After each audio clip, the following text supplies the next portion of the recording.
আমরা বাংলা কবিতার ক্ষেত্রে এরকম খুব কমই ঘটেছে যে ৫১ বছর হয়েছে বা ৫০ বছর হয়েছে। আমার আপনাকে একটা খুব বিনীত প্রশ্ন প্রথমেই করে রাখি।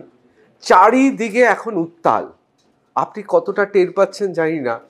সামাজিক মাধ্যমে তো এটা এখন দারুণভাবে যাকে বলে ভাইরাল, যে আপনি সিদ্ধান্ত নিয়েছেন আর কবিতা ছাপবেন না, আর আপনার বাড়িতে আপনার গৃহিণী তিনি বাড়িতে হোম ডেলিভারি করছে। একদিকে অভিমান আর অন্যদিকে কি কোথাও আর্থিক সংকট এর মুখোমুখি দাঁড়িয়ে আছেন আমাদের প্রিয় কবি?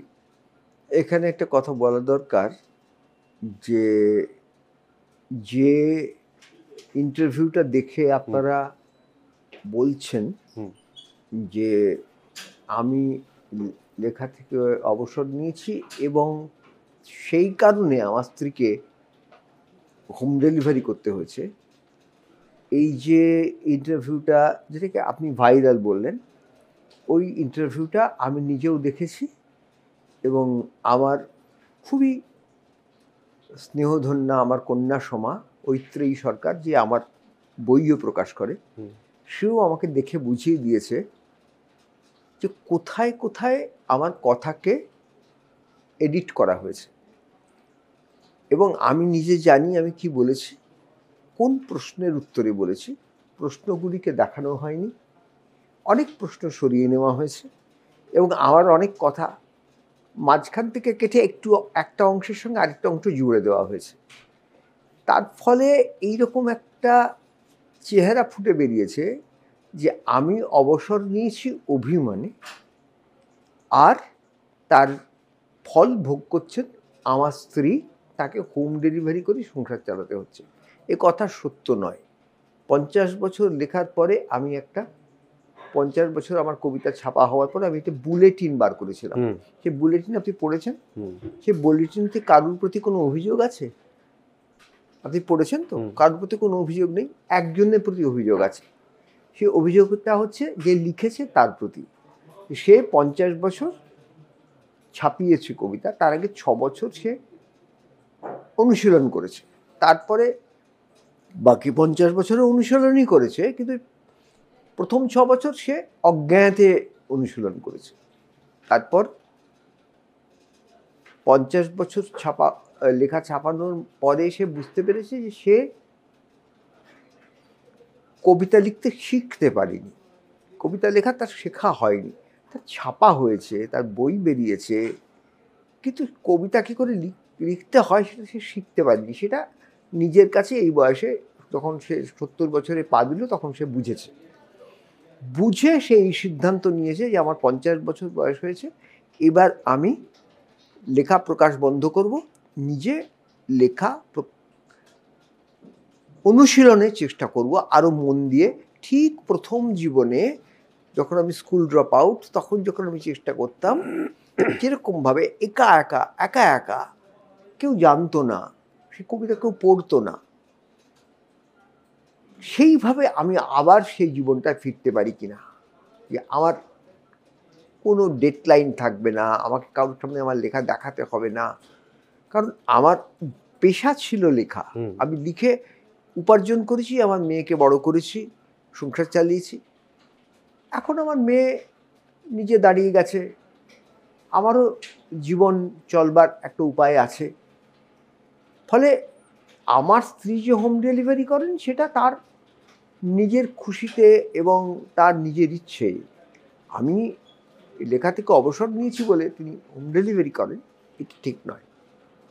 তা আপনাকে তো এই কথা শুনে বোধহয় অসংখ্য মানুষের মনে তো প্রশ্ন চিহ্ন রয়েছে। সবচেয়ে বড় ঝড়টা উঠেছিল আমার পরিবারে, কারণ আমার পরিবারে তো ওই আমার কাছে ফেসবুক বা এইসব জিনিস নেই, এই আধুনিক ফোনে যেগুলো থাকে। আমাদের বাড়িতে এক একদিন 18টা 20টা করে ওই ভাইরাল ভিডিওটা আসতো আমার মেয়ের কাছে এবং আমার স্ত্রীর কাছে, এবং বহু লোক তাদের ফোন করতো। আপনি জানেন আমাকে ফোনেতে তো পাওয়া যায় না, কারণ আমি ফোনের সঙ্গে এখন একটা দূরত্ব তৈরি করেছি। খুব বিশেষ 2-4 জন মানুষের সঙ্গে আমি কথা বলি ফোনে। তা ফলে আমার বাড়িতে একটা আগুন লেগে গিয়েছিল তারা মনে করেছিলেন যে আমি তাদের সম্মান ধুলোয় লুটিয়ে দিয়েছি, এবং তারা তার প্রত্যক্ষ প্রমাণ পাচ্ছেন। বাইরের মানুষকে কি বললেন তাতে আমার সত্যি কিছু এসে যায় না, কারণ আমি তো বুঝেছি যে আমি লেখা ছাপিয়েছি, শুধু ছাপানোর মতো লেখা তৈরি করা একটু অভ্যাস করলেই কঠিন নয়। আমার লেখা ছাপা হয়েছে, ঠিক আছে, কবিতা তো আমি লিখতে পারিনি, ফলে বাইরের মানুষ যদি কিছু বলেন সেটাকে আমি মেনে নিতে রাজি আছি। তো আমি যাদের সঙ্গে বাস করি, যার জন্য আমার স্ত্রী, আমি যেই শেষ 32-33 বছর জীবন ধারণ করছি, সেটা আমার স্ত্রী আমাকে, আমি দিনে একবার খাই, সেই খাবারটা আমার স্ত্রী তৈরি করে দেন। আমি যদি অস্ট্রেলিয়ায় গেছি, কি আমি যদি চায়নায় গেছি, কি আমি ব্যাঙ্গালোরে গেছি, কি যেখানে গেছি, দিল্লিতে গেছি, আমার স্ত্রী সবসময় আমার সঙ্গে গেছেন এবং তিনি ওই আমার খাবারটা প্রস্তুত করে দিয়েছেন, যে তেল ছাড়া, মানে একটা আমি ভাত খেতে পারি না, মানে আমি কিছুই খেতে পারি না একেবারে, এই সামান্য একটু খাই, সেটা আমার স্ত্রী প্রস্তুত করলেন। তাকে সবার সামনে অসম্মান করা, এটা আমার মেয়েও মেনে নিতে পারেনি, আর আমার স্ত্রী তো খুবই আহত হয়েছিলেন। তা যারা এটা করেছিলেন তারা বাইরের লোকের কাছে আমাকে ছোট করেছেন, তাতে আমার কোনো দুঃখ নেই, কিন্তু আমার যে গৃহ, সারাদিন পরে এন্ড অফ দি ডে আমি যেখানে যাই, গিয়ে বসি, যাদের সঙ্গে জীবনযাপন করি, তারা এতে অত্যন্ত আহত এবং অপমানিত হয়েছিলেন, আমার স্ত্রী এবং কন্যা।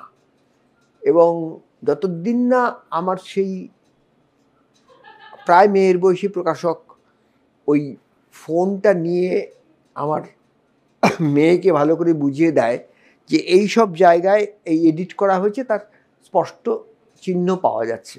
এবং আমার সঙ্গে একজন যুবক ছিল, যখন ওই ইন্টারভিউটা আমি দিচ্ছিলাম তখন সে উপস্থিত ছিল, সে দেখেছে আমি কি বলেছি, সেও সেই সাক্ষ্যটা দেয় যে জেঠু এই কথাগুলো বলেননি, জেঠুকে যে কথা জিজ্ঞেস করা হয়েছে জেঠু তার উত্তর দিয়েছেন, কিন্তু এখানে যেভাবে এসছে এভাবে কথাগুলো জেঠু বলেননি। আপনি কি মনে করছেন এর পেছনে কোনো ষড়যন্ত্র আছে?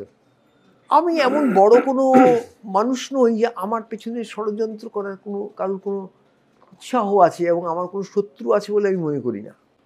তবে আমার মনে হয় যে কেউ হয়তো মনে করেছেন যে এই রকম করলে, এই জিনিসটাকে যদি এইভাবে দেওয়া যায়, তাহলে আমার যে এই যে আপনাদের যে চ্যানেল, যেমন এই চ্যানেলের একটা প্রচার হবে, এই চ্যানেলের একটা কাজ, এটা ছড়িয়ে পড়বে চতুর্দিকে, সেটা মনে করেছেন হয়তো তারা।